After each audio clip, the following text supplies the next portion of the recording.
Açıq heca nədir? Saitlə bitən heca. Saitlə. Bütün hecalar saitlə bitdi. Sonra qapalı örtülü heca adlanır. Qapalı heca nədir? Samitlə bitən heca. Baxın, məsələn, bax. Buna bir yazda əl gəzdirib. Samit sonu, son hecası samitlə bitərsə buna qapalı heca deyilir. Baxın uşaqlar, son heca deyirəm ha, bax. Bir heca, iki heca. Bundan qabaq necə deyim, 4 dənə də heca olsa, 5 dənə də heca olsa ən axıra baxın. Axıra, baxın.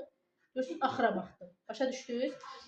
Bax, yenə deyirəm. Bax, məsələn, qələm, düzdür?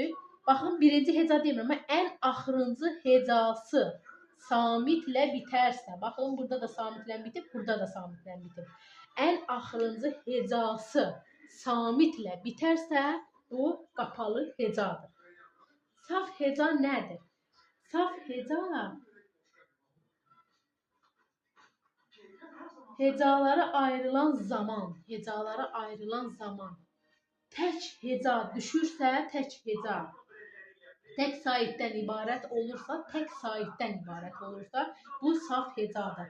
Məsələn, ata. Başa düşdünüz?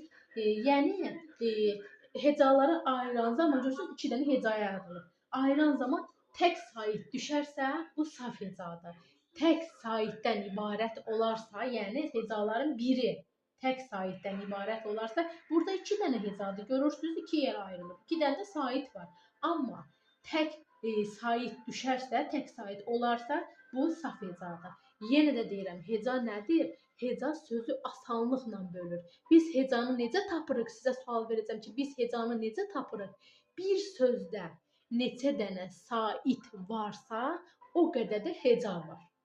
Başa düşdünüz? Bu qayda budur. Bir sözdə neçə sait varsa, o qədər də heca var və həmin yerdə bölünür.